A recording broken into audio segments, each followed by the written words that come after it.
Hi, everyone. We wanted to make this video today to introduce Sunita and the work she does with our cancer resiliency coaching, of which you get one introductory session included as part of your 4 or 6 month coaching package.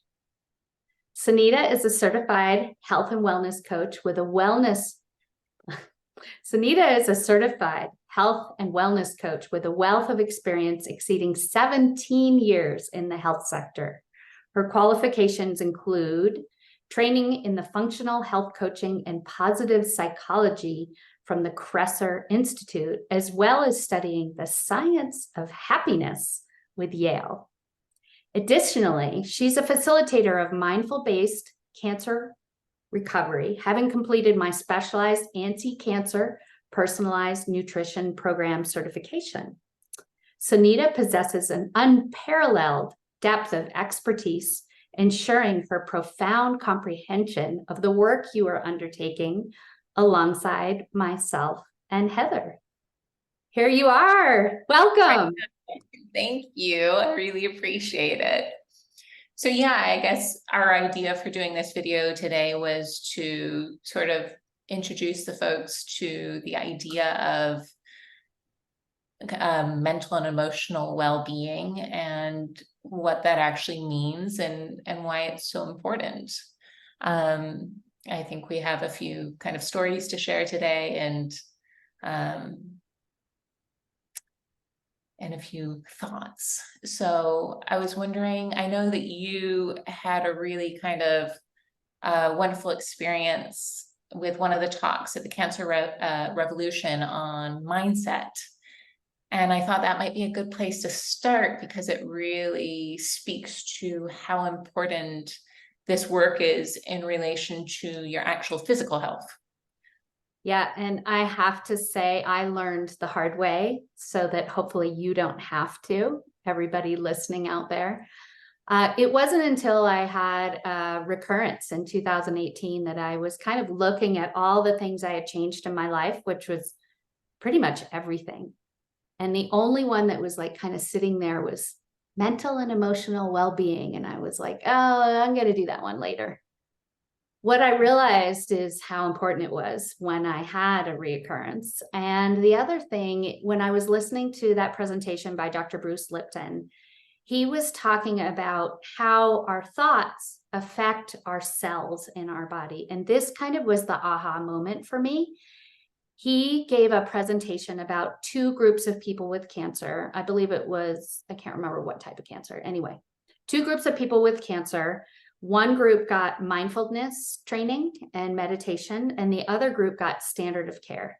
They tested the genetics of all these people before and after the study was done 3 months later.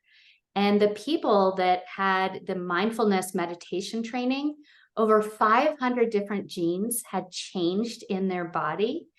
326 or something of those genes had to do with cancer expression.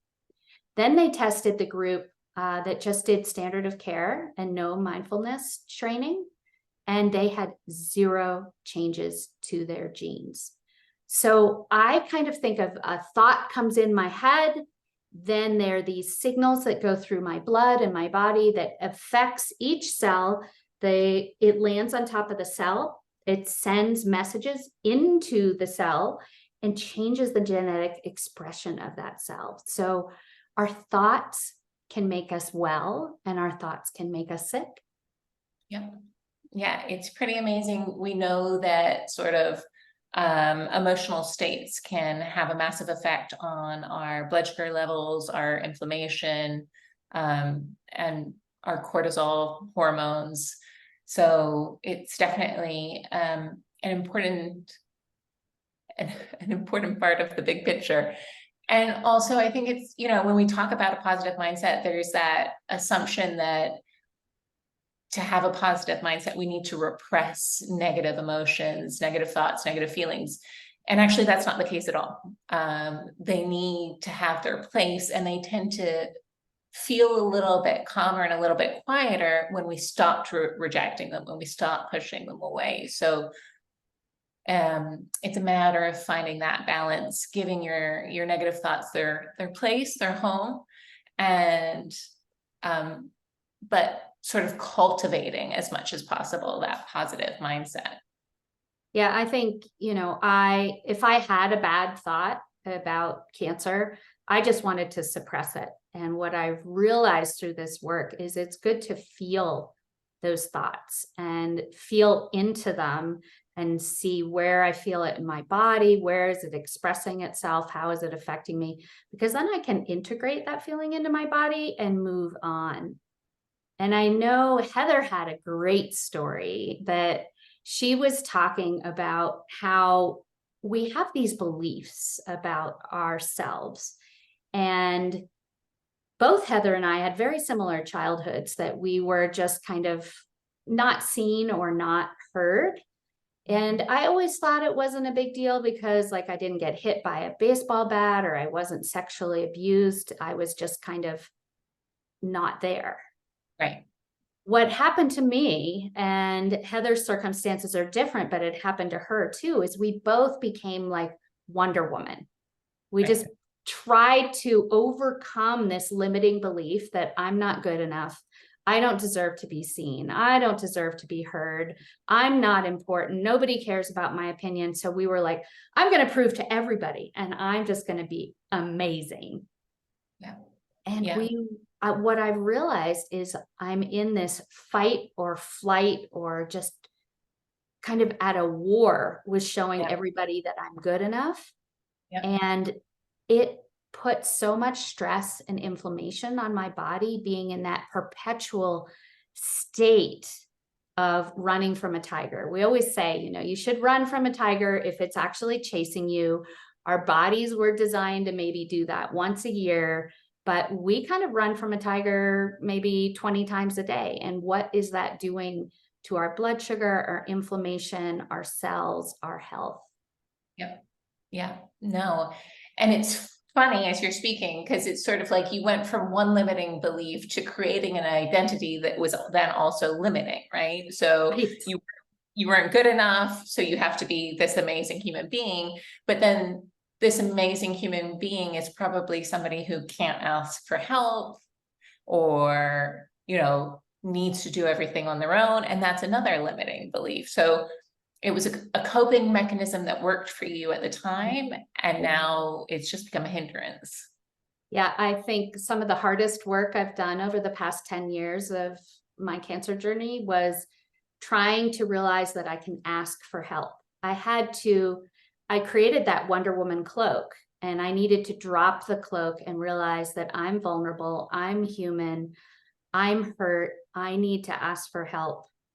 And my meditation teacher says one of the hardest thing, he was like, you need to go ask your friends and family for money for treatment. And I was like, I can't do that. And Yeah. he was like, this is what you need to learn.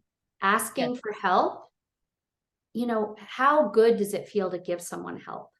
Yeah. So Yeah. it feels great to give help. So why shouldn't it feel great to receive that help? Yeah. Yeah. And realizing that I'm good enough to receive that help. Wow. Yeah. So that feels like something that you've really made progress on.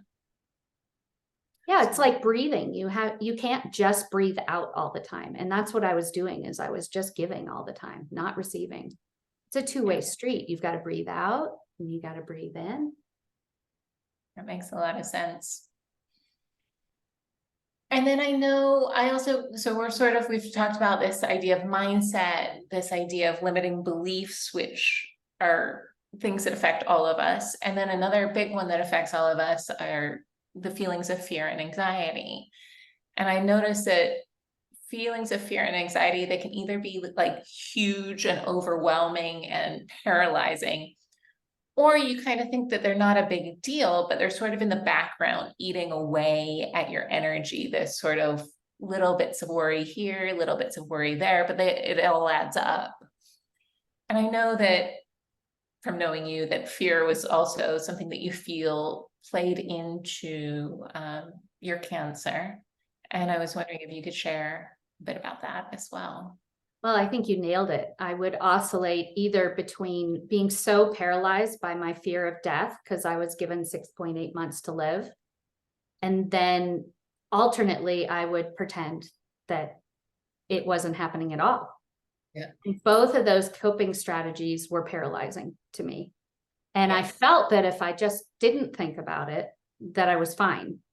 Mhm. But what I learned through lots of work with you and my other therapists was every time I start controlling something, like if I tell my husband where to park the car, usually that means I'm thinking, oh my gosh, my next scan is coming up, or oh my gosh, I could die of cancer. I've got these hidden thoughts that manifest themselves into my controlling nature of like how he's chopping an onion or parking the car. Right. Yeah. So I needed to get those out on the table and just be like, look, I am doing the best I can. Mhm. I am working on my stress, my insulin, my toxins, working on meditation and trauma and, you know, all this mental health and mindfulness training. I'm doing the best I can. So I say full effort here and then full surrender over here. The surrender part is so hard for me because I'm a control freak, because I had that childhood nature, but I try to put the full effort and the full surrender together. Yeah. Yeah. And it sounds like building up your realization and confidence around the fact that you are doing so much allowed you to go further into acceptance and surrender. Yeah, I used to go into every scan or blood work or doctor's appointment with just this crazy anxiety. And it was because I was trying to control the outcome of that doctor's appointment or scan. And so now I try to think about grace, peace, breath, all these techniques that people can learn from you. And I can control that. I can control my feeling of peace and grace and my breath.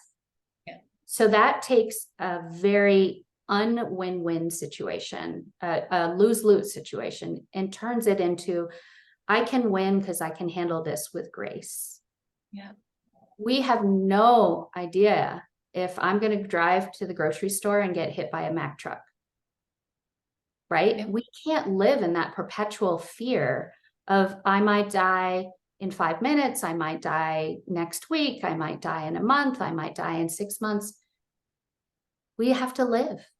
Yep. And Yep. that's why people can talk with you about how do we choose life versus how do we choose this fear of cancer and death. Yeah. I think of fear and anxiety as thieves, right? They rob us of our lives. And that's cancer diagnosis or not, this is the way that we live. We tend to live in a state of fear and anxiety, and it's either very loud or a little bit quiet, but they're thieves. Yeah, it's like Robin Hood, right? They're waiting in the woods for us. Yes. And so what I've really noticed is the techniques that I've learned from you is I don't, it's like a dream world to say that we're never going to feel these things. Right. Yes, of course. How do we minimize those thieves?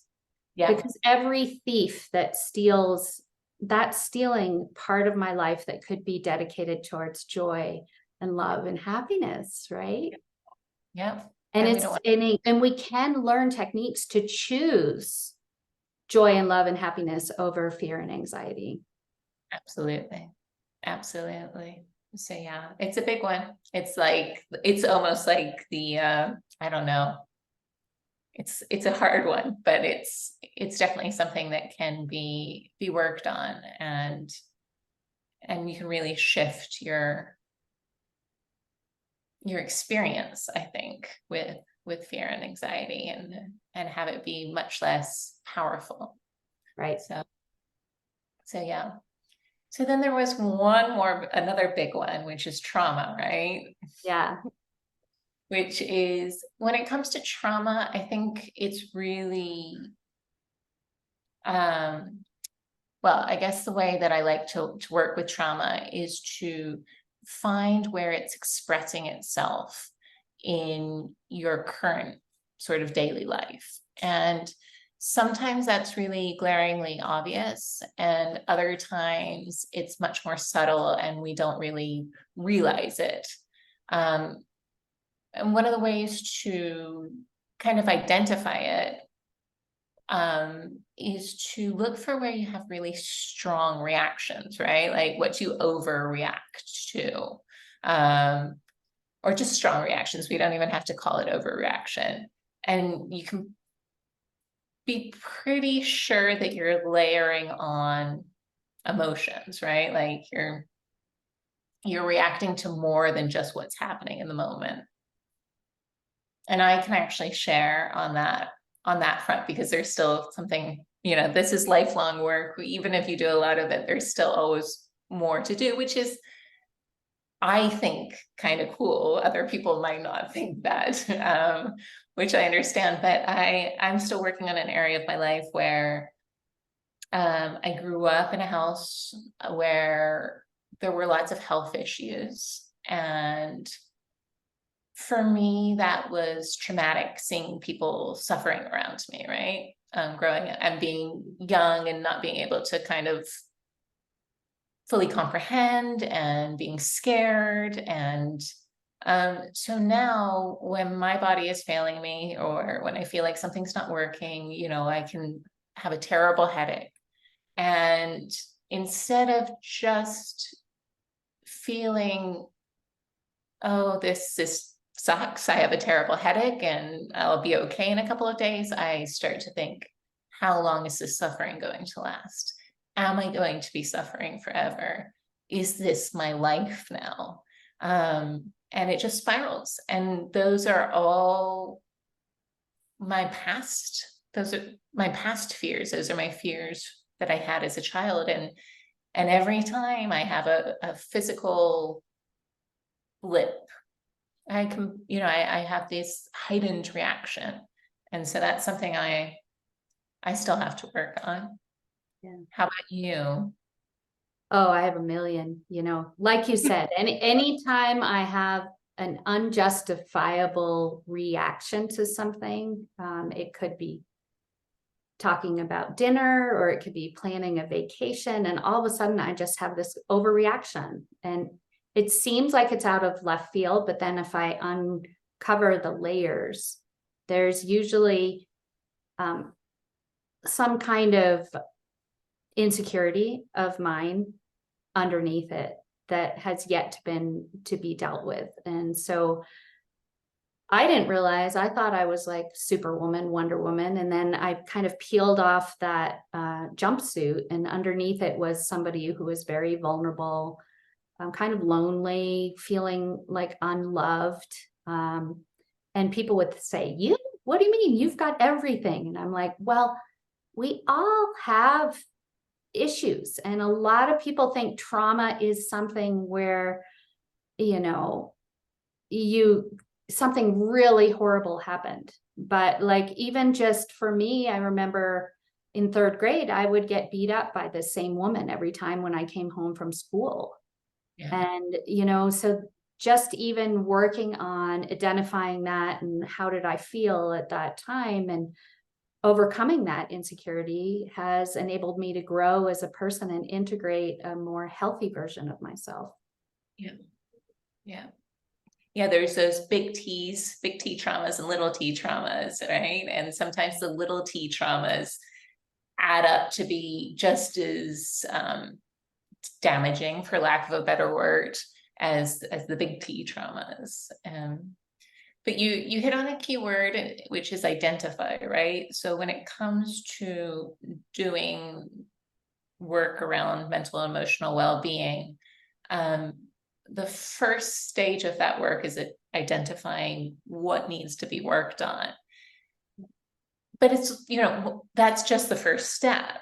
And then the real work comes into kind of how are you going to change these thought patterns? How are you going to shift perspective? What practices do you need to put into place? Because we all know that we need to prioritize our health. We all know that we should love ourselves. We all know that we should set boundaries. But we're not taught how to do any of that stuff in school, sadly. Yeah, Instead, it should be the number one thing we learn, but we haven't learned any of these things. no, but they can be learned, right? That's the Yes, point. it's like a muscle we were talking about the other day. You know, Yeah. if you want to be a better runner, there's a whole bunch of series of exercises that you can do to become a better runner. If you want to be a better person that's happier and healthier and more full of love, there's techniques that they can learn from you, that I've learned from you, and that I practice every day. And it's not easy. We say another effing growth opportunity, AFGO. But Yeah. learning these things, opening my heart, realizing that everything I did because of something that happened to me when I was younger, and it wasn't my fault. It was just a coping mechanism, and how I can learn through you to have new coping mechanisms. Yeah. That are like way better. Yeah. Yeah. Yeah. So yeah, I think when we talk about this work, I think I would just want to tell people this, that it sounds kind of heavy and a little bit maybe overwhelming to some people, or it might sound like, I don't know, there's also sometimes people feel like, I'm okay, I don't have these things to work on, which probably isn't the case, but that's okay. But the point being is that the work is actually really liberating, and can often be very enjoyable. So it isn't this sort of, it isn't all heavy, sort of looking in the past over weighty stuff. It can be very, very fun and creative, and it's definitely worth the effort. Yeah. It's, I would say if you're listening to this and you say, oh, I'm like the happiest person ever, I don't need that kind of work, or, oh, I'm scared to do this because it's too overwhelming.